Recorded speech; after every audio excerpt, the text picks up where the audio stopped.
Experience action. Let's stop just talking about customer experience, employee experience, and the experience of leaders. Let's turn ideas into action. Your host, Jeannie Walters, is an award-winning customer experience expert, international keynote speaker, and founder of Experience Investigators, a strategic consulting firm helping companies increase sales and customer retention through elevated customer experiences. Ready, set, action. 1, 2, 3, 4. Hey, everyone. It's another episode of Experience Action. I'm Jeannie Walters, and we get so many great questions from all of you out there that some of you don't necessarily leave us voicemails. You send me emails, you drop into my LinkedIn inbox, you do all sorts of things, which is great. But we want to hear from you. So don't forget, you can always leave a message at speakpipe.com/experienceaction.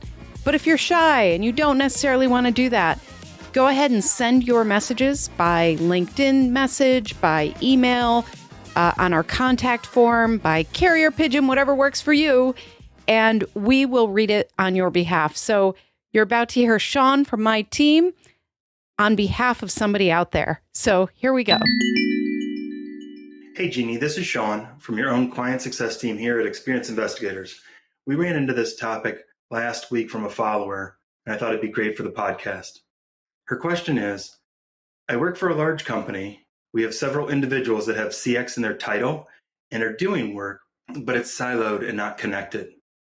Each person has a journey that applies to their own perspective. How can we become better connected? Any advice would be great. Thanks. This is such a great question, and I think it's something that a lot of customer experience leaders and teams really struggle with. And I heard 3 challenges in that question that I want to highlight. One is, it sounds like there's a lot of focus on tactics over strategy. And I see this a lot with customer experience teams. They tend to try to get things done, which is great, but they also tend to kind of check things off the list without really looking at the bigger picture. Are we moving our goals forward? Are we helping our organization succeed? Do we have clear and defined goals so we know if these tactics are the right things to do? So that's one thing I heard. I also heard each person owns their own journey. And what that tells me is they might have a lot of process maps around, but they don't necessarily understand the customer journey. So it sounds like everybody is kind of responsible for part of the process, but not necessarily connecting how that process fits into the overall customer journey. And then finally, that last true question she asked was, is this about being better connected? How can we be better connected? And so when I hear that, it makes me realize that a lot of customer experience teams are pretty siloed. There's a customer insights team who might be really focused on understanding the feedback and the analytics. There might be an innovation and ideation team. There might be an engineering team who is responsible for product feedback. There might be a customer experience leader who's asked to do something like improve our Net Promoter Score, but they don't really have a team to do that. They're just asked to go out into the organization and find the right levers to pull. And this is what is so challenging about our work, isn't it? Because there's always more to do. It's always a struggle to get those resources, get those teams.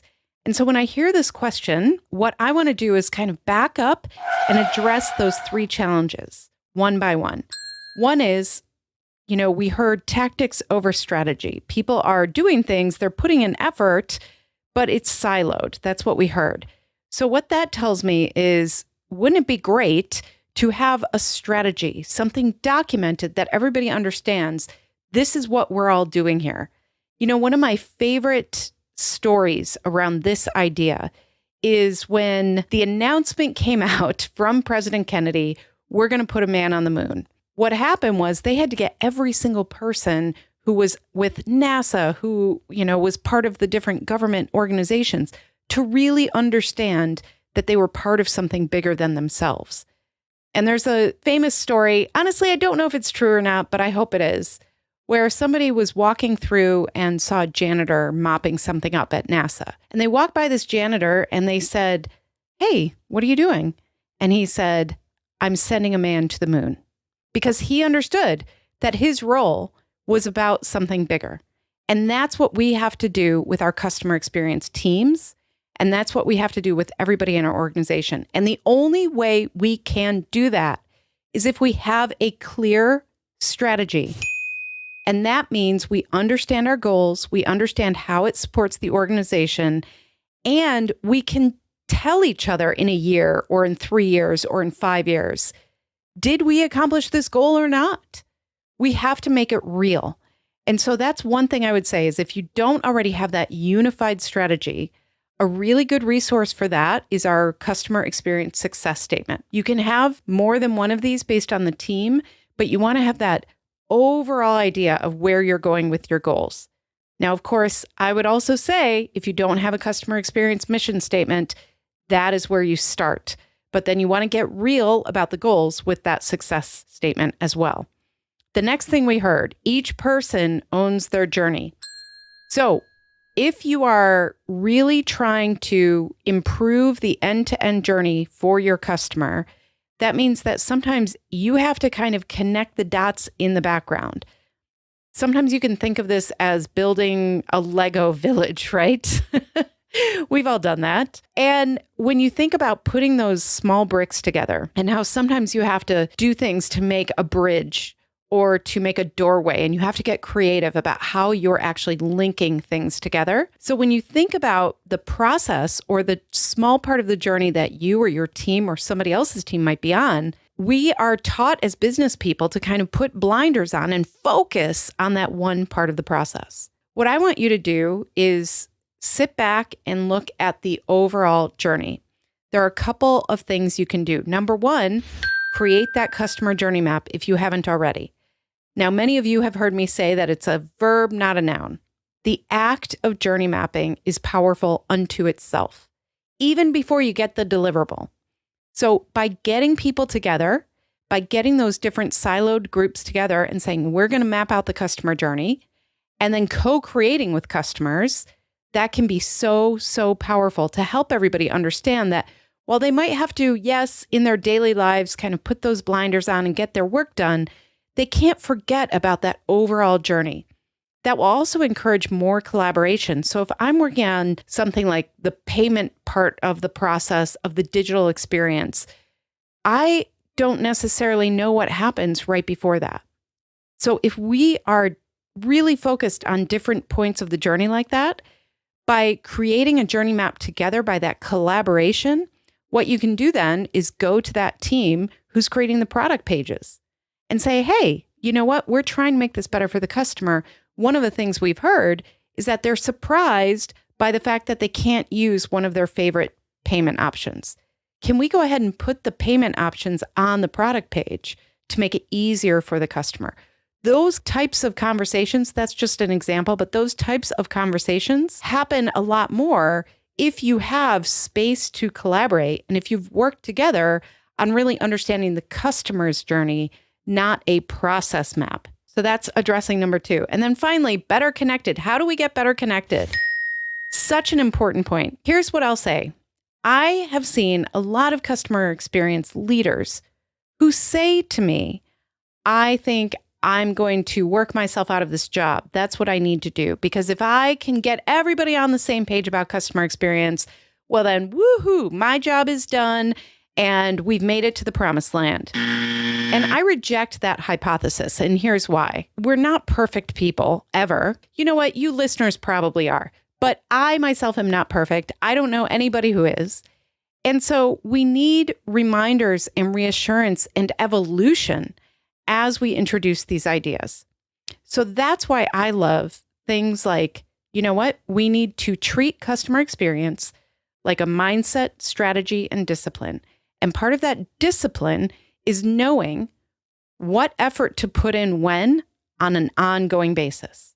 Because if we can make sure we're evolving with the crazy world we live in, how many times have we witnessed, quote unquote, unprecedented change in the last few years?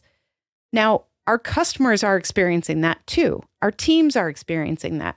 We have to evolve. We have to make sure that we are providing the right resources and tools and support. So I really like using a CX team charter, which is a document that really goes through everything that you want people to understand about the promises that they've made to one another. And then I also get pretty specific about what are we doing for every meeting. Now, I am a big believer that people can do their work without meetings. However, if you are trying to stay connected, then have real purposes for meetings that actually connect people. So we do things where sometimes we meet with CX teams who are pretty spread out, both geographically and functionally and everything else. And once a quarter, we get together and we say, hey, how are we doing on those goals? What is our customer experience mission and success statement? Are we still moving forward on those? What are our roles and responsibilities? How can we prioritize these efforts? Who needs to know what? Who needs to approve? And how will this team work together in the future? There is nothing quite like customer experience because there are so many places in the organization that we need to collaborate. We need to make sure we influence all of those things. And so having a regular cadence of specific strategic meetings like this can really help you. Now, a while ago, I wrote an article about how to run an effective customer experience team meeting. And we have a video and an article. We'll drop that into our show notes. As always, though, you can always search for resources at our learning center at experienceinvestigators.com. And if you don't know where to start, if you are listening to all of this thinking, oh my gosh, that sounds great. If I had a team, if I had those resources, if I knew what to prioritize next, then we have tools for you too. The first thing is check out cxicompass.com. Now, this is really based on our CXI Navigator framework. It's a way for you to really identify where are you doing okay and where might you want to put your efforts. It's based on the 4 areas of the Navigator, and I think that you'll get a lot out of that. So check that out at cxicompass.com. And then we also have our waitlist, which is almost open. Our applications are almost open for cxiflightschool.com. So check that out as well. That's for guidance just for leaders like you. In the meantime, keep doing what you're doing. I like to say that every CX team started with a strong customer experience change agent. And if that's you, keep doing what you're doing. We believe in you. I know that you are going to change the world for the better. And just like our mission says, create fewer ruined days for customers. I so appreciate you being here. I so appreciate your questions. And I cannot wait to hear what you throw at me next. So don't be shy. Leave that question. Speakpipe.com/experience-action. Thanks again, and I'll see you next week. To learn more about our strategic approach to experience, check out free resources at experienceinvestigators.com, where you can sign up for our newsletter, our Year of CX program, and more. And please follow me, Jeannie Walters, on LinkedIn.